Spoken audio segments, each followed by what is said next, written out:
जादुई आम के पेड़ के 5 अनोखे लहंगे। एक बार की बात है, एक गांव में एक औरत जिसका नाम कमला था, वह अपनी 5 बेटियों के साथ रहती थी। उसकी बड़ी बेटी का नाम शीला था और उससे छोटी बेटी का नाम रानी और उससे छोटी का नाम पिंकी और रिंकी था। कमला ने अपनी बेटियों को अकेले ही पाला था, क्योंकि कमला के पति की मृत्यु कई साल पहले ही हो गई थी। कमला अपनी 5 बेटियों से बहुत प्रेम करती थी, इसलिए कमला चाहती थी कि उसकी 5 बेटियों की शादी एक अच्छे से घर में हो जाए और वह खुशी से अपना जीवन व्यतीत करे। कमला की 5 बेटियां अब बड़ी हो चुकी थी, इसलिए अब कमला को अपनी बेटियों की चिंता हो रही थी। कमला रोज सुबह अपने खेतों में काम करने के लिए जाती थी, लेकिन वह आधा दिन तो अपनी बेटियों की शादी के बारे में सोचने में ही गवा देती थी। कमला के खेत में एक आम का पेड़ था। जब कमला के पास खाने को नहीं होता तो वह उस पेड़ के आम को खाकर अपना पेट भर लेती थी। कमला हमेशा उस पेड़ से अपनी सारी परेशानियां बताती थी ताकि उसका मन हल्का हो जाए। ऐसे ही दिन बीत रहे थे। एक दिन कमला सुबह सवेरे खेत की ओर निकल पड़ती है। तभी रास्ते में उनके गांव के पंडित मिल जाते हैं। उन्हें देखकर कमला कहती है, अरे पंडित जी, आप कहाँ जा रहे हैं? मैं काम से शहर जा रहा हूँ। तुम बताओ कमला, तुम्हारी बेटियाँ कैसी हैं? हाँ, वो सब तो ठीक है, लेकिन मैंने आपको पहले ही उनकी शादी किसी अच्छे घर में तय करने के लिए कहा था, लेकिन आज तक आपने कुछ नहीं कहा और ना ही आप हमारे घर पर आए। पंडित जी, अगर कोई बात है तो हमें बता दीजिए। अरे कमला, मैं क्या बताऊँ तुम्हें, कोई अच्छे घर वाला चाहिए, लेकिन अच्छे घर के लड़के दहेज भी अच्छा खासा मांग रहे हैं, जो तुम नहीं दे पाओगी। मैंने तुम्हारी लड़कियों के लिए कई सारे रिश्ते देखे, मगर कोई भी कम दहेज मांगने को तैयार नहीं है। अब तुम ही बताओ मैं क्या करूं? मैं क्या कहने तुम्हारे घर आता, लेकिन आज मैं बहुत जरूरी काम से जा रहा हूं और वो भी तुम्हारा ही काम है। मुझे उम्मीद है वो लोग मान जाएंगे और तुम्हारा काम भी बन जाएगा। तुम चिंता मत करो। हाँ पंडित जी, आप सही कह रहे हो। और उसके बाद कमला अपनी खेत में आ जाती है और दुखी होकर अपने आम के पेड़ के नीचे बैठकर कहती है, लगता है मेरी बेटियों की शादी एक अच्छे घर में नहीं हो पाएगी। मेरी बेटियां पता नहीं कब तक दुख सहेंगी। मेरी तो किस्मत ही खराब है।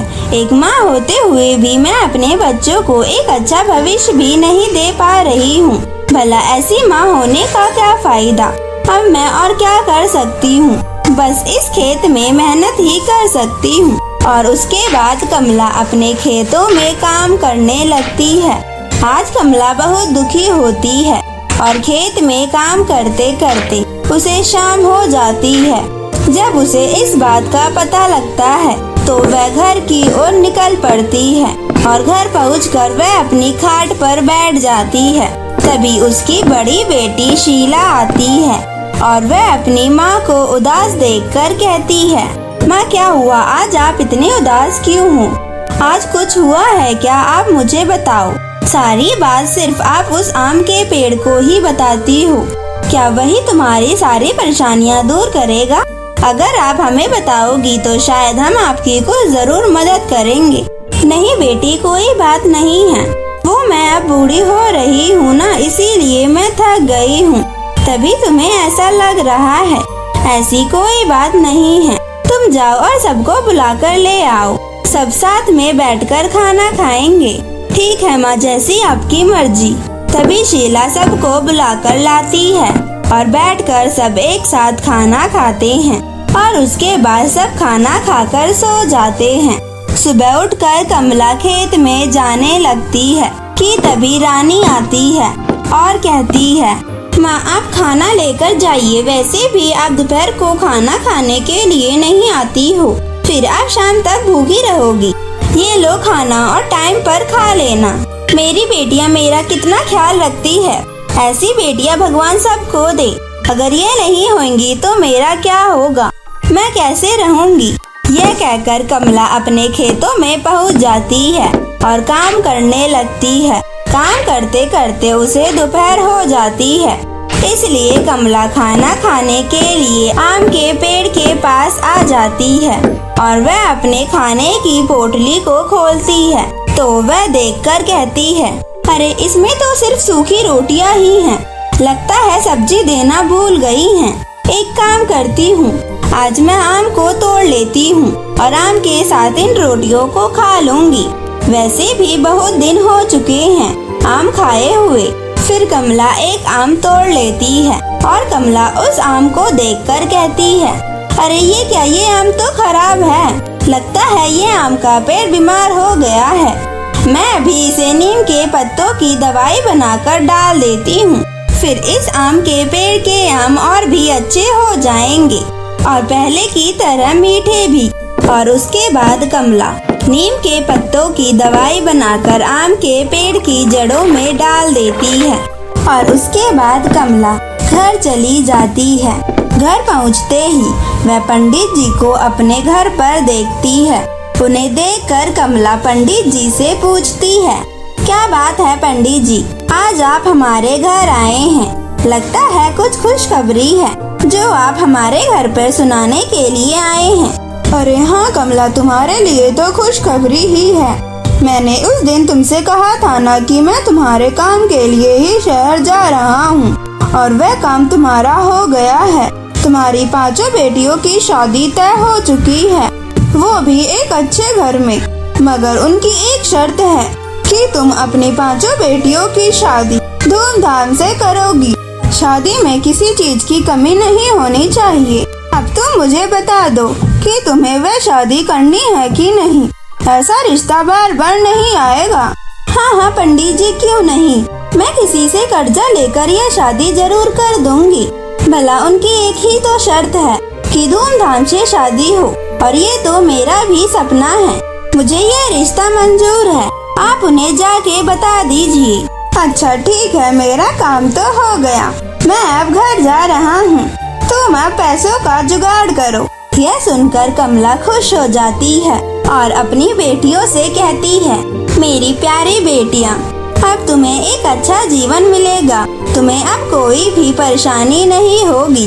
तभी रानी कहती है, माँ मैं ये चाहती हूँ कि मेरी शादी में आप मुझे एक सुंदर सा लहंगा ला कर दे। हमने आज तक आपसे कुछ नहीं मांगा है, लेकिन हमारी शादी में हम चाहते हैं कि हम भी एक सुंदर सा लहंगा पहने। हाँ हाँ क्यों नहीं मेरी प्यारी बेटियों, ये इच्छा मैं तुम्हारी जरूर पूरी करूँगी। आखिर तुमने मुझसे कुछ पहली बार मांगा है। अगले दिन कमला जमींदार के पास जाती है और जमींदार से कहती है, जमींदार साहब मुझे कुछ पैसे दे दीजिए, मुझे पैसों की सख्त जरूरत है। मेरी बेटियों की शादी है, इसलिए मुझे पैसों की बहुत जरूरत है। आप मेरी मजबूरी को समझिए और मुझे कुछ पैसे दे दीजिए। भले ही आप मेरी जमीन रख लीजिए। लेकिन जमींदार मना कर देता है और कमला को वहाँ से भगा देता है। कमला दुखी होकर अपने खेत की ओर जाने लगती है कि तभी उसकी पड़ोसन विमला मिल जाती है और विमला कमला से कहती है, क्या बात है कमला, मैंने सुना है कि तुम्हारी 5 बेटियों की शादी तय हो चुकी है और उनकी कुछ शर्तें हैं। क्या तुम उनकी शर्तें पूरी कर पाओगी? तुम्हारे पास तो इतने पैसे भी नहीं हैं, तो क्या जरूरत थी ऐसे सपने देखने की। अभी ही रिश्ता तोड़ दो, वरना तुम्हारे बाद में बहुत बेइज्जती होगी। कमला कुछ नहीं कहती और वह अपने खेत के आम के पेड़ के पास आ जाती है और अपने दुखों के बारे में बताती है, जिसे सुनने के बाद आम का पेड़ कहता है, विमला मैं तुम्हारी सारी परेशानियाँ हमेशा सुनता हूँ, लेकिन आज लगता है कि तुम बहुत बड़ी मुसीबत में हो और मैं तुम्हारी इस मुसीबत में मदद करना चाहता हूँ। कमला डर जाती है और कहती है, ये किसकी आवाज है और ये कौन बोल रहा है? विमला मैं ये आम का पेड़ हूँ, तुम डरो मत। मुझे पता है तुम्हें लहंगे और पैसे की जरूरत है, और मैं तुम्हें वो जरूर दूंगा। फिर वह आम का पेड़ एक जादुई लहंगों के पेड़ में बदल जाता है, जिस पे बहुत सारे जादुई लहंगे लगे होते हैं। फिर वह जादुई लहंगे का पेड़ कमला को 5 लहंगे देता है और कहता है, कमला, ये 5 लहंगे तुम अपनी बेटियों को दे देना।